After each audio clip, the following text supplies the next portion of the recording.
జ్వరంతో పడుకున్న పేద కోడలు అనామిక దగ్గరికి అత్తగారు శారద ఆవేశంగా సెల్ ఫోన్ పట్టుకుని వచ్చింది. కోళ్ళ, నీకు నీ ఫోన్కి నీ అప్పడాలకి దండం పెడుతున్నాను అని చెప్పగానే అనామిక నీరసంగా ఇలా అంటుంది. ఏమైందత్తయ్య? అప్పడాల కోసం వస్తున్న ఫోన్స్ మాట్లాడడం నా వల్ల కాదు కోడలా, నువ్వే మాట్లాడుకో. ఏ మాత్రం తీరిక లేకుండా ఫోన్ మోగుతూనే ఉంది. అప్పడాలు కావాలని ఫోన్ చేస్తున్న వాళ్ళకే సమాధానం చెప్పలేక నోరు నొప్పులేస్తుంది, చెవుల్లో నుంచి రక్తం వస్తుంది కూడా అని అత్తగారు చెప్తూ ఉంటే ఒక వాటర్ గ్లాస్ తీసుకుని అక్కడికి రమేష్ వచ్చాడు. నేను ముందే చెప్పాను, అప్పడాలకి అనామిక చాలా ఫేమస్ అమ్మా. జ్వరం కారణంగా అప్పడాలు అమ్మటానికి పోవటం లేదు. ఫోన్ కాల్స్ చాలా వస్తాయి, నువ్వు మాట్లాడలేవు, వాళ్ళకి సమాధానం చెప్పలేవు అని నేను చెప్తే నువ్వు వినలేదు. ఇప్పుడు చూడు ఏమైందో. చెవుల్లో నుంచి రక్తం వచ్చింది, సమాధానం చెప్పలేక నోరు నొప్పి వస్తుంది. సరేలేమ్మా, ఇక నుంచి ఆ వచ్చే ఫోన్లన్నీ నేను మాట్లాడతానులే. నువ్వెళ్ళి అనామిక తినటానికి ఏమైనా చెయ్యి. వెళ్ళమ్మా, వెళ్ళు. కోళ్ళ, ఏం తింటావే? ఏం చేయమంటావు? ఏం వద్దులేత్తయ్య, ఏం తిన్నా బయటకు వచ్చేసేలా ఉంది. అలా అంటే ఎలా అనామిక? మా కోసం కాకపోయినా నీ అప్పడాల అభిమానుల కోసమైనా నువ్వు ఫుడ్ తినాలి, టాబ్లెట్స్ వేసుకోవాలి, మళ్ళీ అప్పడాలు అమ్మటం మొదలు పెట్టాలి. లేదంటే మాకీ ఫోన్ల వరద ఆగదు. అబ్బా, ఆ బాధ మీకు అర్థం కావడం లేదు. నాకు అసలు ఆకలే వేయడం లేదు. నోరు మొత్తం చేదుగా ఉంది, ఏమీ తినాలనిపించట్లేదు.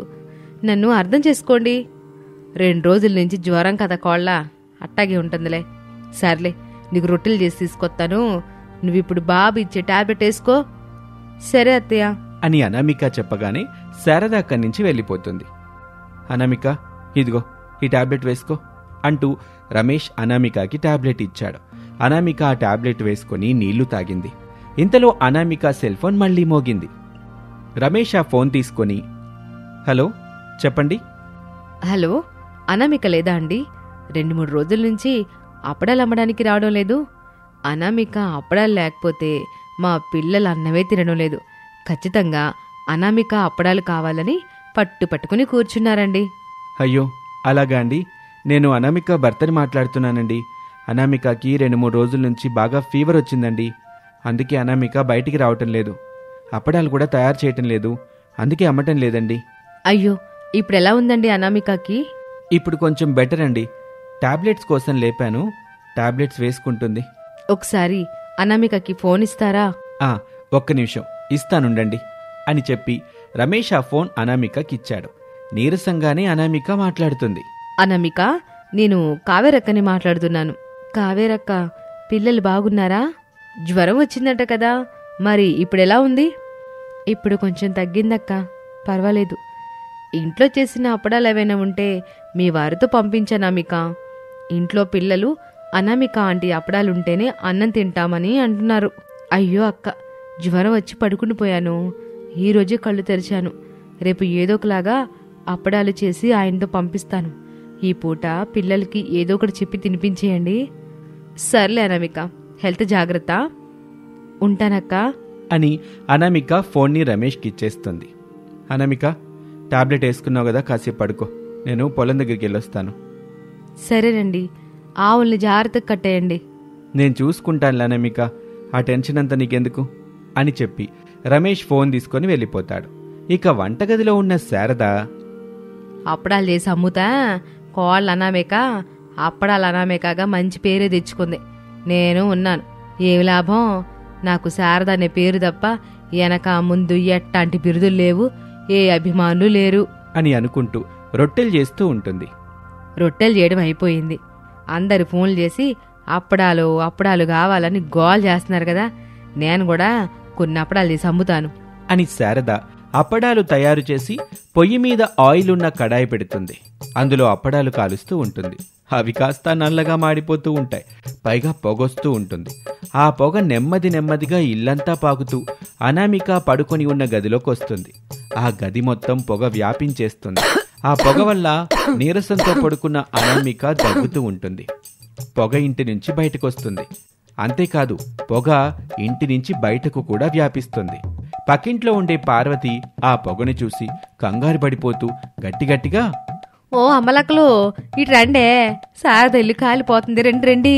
నీళ్లు బట్టి మంటలు నిలిపేద్దాము. ఇంట్లో ఉన్న శారదని అన్నామికని కాపాడుకుందారండి అని గట్టిగట్టిగా అరుస్తుంది పార్వతి అరుపులు విని చుట్టుపక్కల వాళ్లు కంగారు పడిపోతారు. శారద ఇంటి దగ్గరికి వస్తారు. ఈ విషయం తెలియక శారద కిచెన్లో అప్పడాల్ని నల్లగా గాల్చుతూనే ఉంటుంది.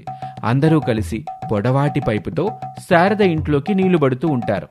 అతి కష్టం మీద అనామిక బయటకొస్తుంది. నీళ్లతో వాళ్ల ఇల్లంతా తడిసిపోతుంది. పూర్తిగా తడిసిన శారద నెత్తిమీదున్న కప్పతో కలిసి బయటకొస్తుంది. ఇక ఇది చూసి అందరూ ఊపిరి పీల్చుకొని పక్కపక్క నవ్వుతారు. శారద నెత్తిమీద నుంచి కప్ప కిందకు దూకుతుంది. అప్పుడు శారద భయపడుతూ వామ్మో కప్ప అని అక్కడి నుంచి పరుగు పెడుతుంది. మా ఇల్లేవి కాలిపోవడం లేదండి. మా అత్తయ్య పోపేస్తుంటే అది మాడిపోయింది. దారుణంగా పొగ బయటకొచ్చింది. మీరు మా మీద చూపించిన ప్రేమానురాగాలకి చాలా చాలా థ్యాంక్స్.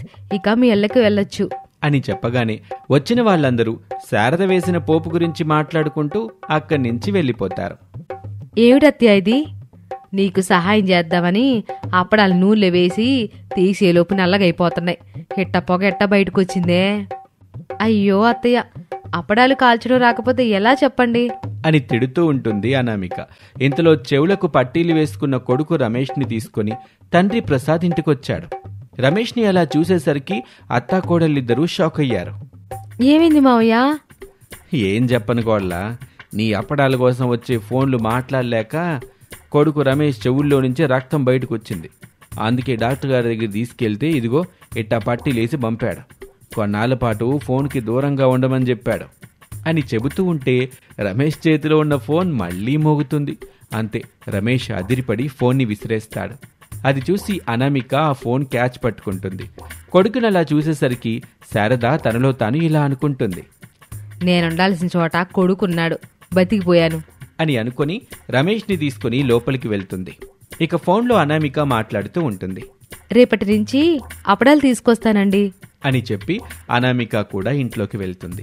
ఇక మరుసటి రోజు నుంచి అనామిక అప్పడాల బుట్టని నెత్తిన పెట్టుకుని ఊరంతా తిరుగుతూ అప్పడాలమ్ముతూ ఉంటుంది. తిరిగి అనామిక అప్పడాలు అమ్మటం మొదలుపెట్టడంతో చాలామంది సంతోషపడుతూ అనామిక దగ్గర అప్పడాలు కొంటూ ఉంటారు. అలా తీసుకువెళ్లిన అప్పడాలు పూర్తిగా అమ్ముడిపోతాయి. అనామిక అప్పడాలమ్మగా వచ్చిన డబ్బులతో సంతోషంగా తిరిగి ఇంటికొచ్చింది. అత్తయ్య, సాయంత్రం 4 గంటలకు సిద్ధంగా ఉండండి. బజార్లో మసాలా అప్పడాలు అమ్మడానికి కోళ్ళ. అవునత్తయ్య, ఉదయం అన్నంలో తినే అప్పడాలు అమ్ముతున్నావు కదా కోళ్ళ. ఇక సాయంత్రం బజార్లో మసాలా అప్పడాలు అవి అమ్మడం అవసరమా చెప్పు? అలా అంటారేంటత్తయ్య, మీరు ఉదయం తిన్నారు కదా అని అనామిక అనగానే శారదకు తన కోడలు అనామిక ఏమనబోతుందో అర్థమైంది. వెంటనే మాట మధ్యలోనే కల్పించుకొని, నువ్వేమనాలనుకుంటున్నావో నాకు తెలుసుకోవాలా. నాకు ఆకలి ఉదయం వేసింది తిన్నాను, మధ్యాహ్నం వేసింది తిన్నాను, మళ్ళీ రాత్రి కూడా వేస్తుంది తింటాను. అయితే నీతో సాయంత్రం ఆ మసాలా అప్పడాలు నమ్మడానికి రావాలా కోళ్ళ? రావాలా వద్దనేది మావయ్య వచ్చాక చెబుతానత్తయ్య. అప్పడాలు గొడవ మీ మావయ్య దగ్గర ఎందుకు లేకోళ్ళ, నేను వస్తానులే. అందుకే అత్తయ్య, మనం సాయంత్రం 4 గంటలకి వెళ్ళి మసాలా అప్పడాలని అమ్ముకుందాం, సరేనా అత్తయ్య? సరే కోళ్ళ అని అంటాం తప్ప నేను మరో మాటని ఆస్కారం లేదు కదా కోళ్ళ అని చెప్పగానే అనామిక నవ్వుకుంటూ అక్కడి నుంచి వెళ్ళిపోతుంది. కొంత సమయం గడిచిన తర్వాత బజార్లో ఒక చోట అత్తాకోడళ్ళు పొయ్యి పెట్టుకుని మసాలా అప్పడాలు తయారు చేస్తూ వాటిని అమ్ముతూ ఉంటారు. రండి బాబు రండి, వేడివేడి మసాలా అప్పడాలు రెడీగా ఉన్నాయి. ఒక్కొక్కటి 10 రూపాయలు. భలే రుచిగా ఉంటాయి, చాలా బాగుంటాయి. ఒకటి తిన్నారంటే మరొకటి మీరే కొనుక్కుంటారు, అంతలా ఉంటాయి మన దగ్గరి మసాలా అప్పడాలు అని అనామిక అమ్ముతూ ఆ మసాలా అప్పడాల కోసం వచ్చిన వాళ్ళ దగ్గర డబ్బులు తీసుకుంటూ వాళ్ళకి మసాలా అప్పడాల్ని పేపర్లో పెట్టి ఇస్తూ ఉంటుంది. అలా పేద కోడలు అనామిక ఉదయం పూట అన్నంలోకి అప్పడాలు అమ్ముతూ, సాయంత్రం పూట మసాలా అప్పడాలు అమ్ముతూ డబ్బులు సంపాదిస్తూ కుటుంబానికి అండగా ఉంటుంది. ఊరి వాళ్ళు అలాంటి కోడలు మనకు ఉంటే బావుండునని మురిసిపోతూ ఉంటారు. అత్తగారు శారద అందంగా తయారై ఇంటి ముందు చెక్క కుర్చీలో కూర్చుని ఉంది. తన దగ్గర పేద కోడలు అనామిక నిలబడి విసనకర్రతో విసురుతూ ఉంటుంది. అప్పుడే సరళ, కమల అనే 2 ఆడవాళ్లు మాట్లాడుకుంటూ అలా ముందుకు వెళ్తుంటే శారద వాళ్ళని చూసి, సరళా, కమల ఇట రండే. ఇక్కడంత అందగత కూర్చునుంటే పలకరించకుండా అట్ట మీకు మీరే మాట్లాడుకుంటూ వెళ్ళిపోతున్నారేంటి అని అనగానే సరళ కమల ఇద్దరూ ఆగిపోయి ఇక తప్పదని అయిష్టంగానే ముఖాలు పెట్టుకొని ఇద్దరూ శారద దగ్గరికొచ్చారు. ఏంటే నన్ను చూసి ముఖాలు అట్టా పెట్టారు? మిమ్మల్ని ఏం అనలేక. అవునులే, నా అందమైన ముఖాన్ని చూసి ఏమాత్రం అందం లేని మీ ముఖాలు అట్ట కాకపోతే ఇంకెట్ట ఉంటే చెప్పండి. మీ బాధ నాకు అర్థమైంది, కానీ నేనేం చేయను చెప్పండి. దేవుడు నాకెంత అందాన్ని ఇచ్చాడు. అయ్యో దేవుడా, ఎంత అందం నాకెందుకు ఇచ్చావు తండ్రి? ఈ అందాన్ని ఇరుగు పొరుగు వాళ్ళ దిష్టి నుంచి కాపాడుకోలేకపోతున్నాను అని అనుకుంటూ మురిసిపోతుంటే సరళా కమల శారదకి ఎలాగైనా బుద్ధి చెప్పాలని అనుకుంటారు. ఒకరి మీద ఒకరు శారదని ఉద్దేశించి తిట్టుకుంటూ ఉంటారు. ఏమే కమల, ఎప్పుడు చూడు అందం అందం అంటే ఎగిసిపడుతూ ఉంటావు. ఈ వయసులో నీకెందుకే అందం? ఇంకెప్పుడైనా పిలిస్తే యాసిడ్ పోస్తాను అని అనగానే శారద అదిరిపడింది. అది చూసి అనామిక లోపల ముసిముసిగా నవ్వుకుంటూ ఉంటుంది. కమల కోపంగా, నేను నీకదే చెబుతున్నాను. వయసు 60 వచ్చింది. స్కూల్కి వెళ్ళే మనవడో హరీషు, మనవరాలు భవ్య ఇద్దరున్నారు. ఇప్పుడు అందం కావాలా? ఇంకెప్పుడైనా ఎవరితోనైనా సరే అందం గురించి మాట్లాడావనుకో అమ్మ తోడు అంటూ పళ్ళు కొరుకుతూ ఉంటుంది. అంతే, శారద ఏమీ మాట్లాడకుండా అక్కడి నుంచి లేచి వెళ్ళిపోతుంది. అనామిక సరళ కమలకి షేక్ హ్యాండ్ ఇస్తుంది. శారద గుమ్మం దగ్గర నిలబడి చూస్తూ ఉంటుంది. అనామిక మీద కోపంతో ఇలా అంటుంది. యాయ్ కోళ్ళ, ఆ పనికి మాలిన వాళ్ళతో మాటలేంటే? లోపలికి రా, బట్ట తీసుకొని డ్రెస్సింగ్ టేబుల్ దగ్గరికి రా అని చెప్పి అక్కడి నుంచి బెడ్రూమ్లోకి వెళ్తుంది శారద. ఇప్పుడు నీకుంటది ఎల్లవే. మా మీద కోపం నీ మీద తీర్చుకుంటది. జాగ్రత్త అనామిక. సరేని, ఇక మీరు వెళ్ళండి అని చెప్పి అనామిక లోపలికి వెళ్తుంది. సరళ కమల మాట్లాడుకుంటూ అక్కడి నుంచి ముందుకు వెళ్తూ ఉంటారు. ఇక ఇంట్లోని డ్రెస్సింగ్ టేబుల్కున్న అద్దాన్ని అత్త శారద పేదకోడలు అనామికతో క్లీన్ చేస్తూ ఉంటుంది. మంచిగా క్లీన్ చేయకోళ్ళ, అద్దము తల తల మెరిసిపోవాలి. అప్పుడే నేను ఇంకా అందం కనిపిస్తా. ప్రతి అరగంటకి క్లీన్ చేయడం అంత మంచిది కాదత్తయ్య. నువ్వెందుకు అట్ట అంటున్నావో నాకు తెలుసుకోవాలా? అయ్యో అత్తయ్య, నా ఉద్దేశం అది కాదు. నీ పాచి ముఖానికి మెరిసిపోతూ కలగా ఉన్న నా ముఖాన్ని చూడడం ఇష్టం లేదు కదూ. నువ్వు కూడా ఆ సరళ కమలతో కలిసి నన్ను హేళన చేస్తున్నావు కదూ. అయ్యో అలా అని కాదత్తయ్య, నాకు తెలిసినంతవరకు అందం అనేది వేసుకునే మేకప్తో వచ్చేది కాదు, చూసుకునే అద్దంలో మెరిసేది కాదు. అసలు శరీరానికి ఏమాత్రం సంబంధం లేనిది, మనసుకు నచ్చేది, మమతను మెచ్చేది. అదే అందం అంటే. నా అందం నీకు లేదని నువ్వు కుళ్ళు కొంటున్నావు కోళ్ళ. నీ బాధ నాకు అర్థమైపోయిందిలే. ఆళ్ళు ఏళ్ళు మాటలు పట్టుకుని నాకు ఎదురు మాట్లాడితే మొహం పగిలిపోద్ది. జాగ్రత్త. బుద్ధిగా నేను చెప్పినట్టు ఇంటి పని వంట పని చేసుకుంటా ఉంటే కోడలుగా చక్కగా కాపురం చేసుకుంటూ భర్త పిల్లలతో ఇంట్లో ఉంటావు. లేదంటేరా నా కొడుకుతో చెప్పి నిన్ను బాగా కొట్టి బయటికి పంపించేస్తా. జాగ్రత్త అని శారద బెదిరిస్తుంది. అత్తగారు శారద యొక్క చెడుగుణం తెలిసిన కోడలు అనామిక భయపడుతూ బ్రతిమిలాడుతూ ఇలా అంటుంది. అంత పని చేయకండి అత్తయ్య, మీరు చెప్పినట్టుగానే బుద్ధిగా ఉంటాను అని భయంగా అద్దాన్ని క్లీన్ చేస్తూ ఉంటుంది. సరళ కమల ఇద్దరూ కలిసి రోడ్డు మీద మాట్లాడుకుంటూ ముందుకు వెళ్తుంటే దారిలో ఒకచోట డెలివరీ బాయ్ రాహుల్ ఎదురుపడ్డాడు. సిస్టర్, ఇక్కడ శారద గారిల్లెక్కడో కొంచెం చెప్తారా అని అడగగానే వాళ్లకి మేకప్ ఇచ్చున్న శారద ఇంటి అడ్రస్ని అడుగుతున్నాడని అర్థమైంది.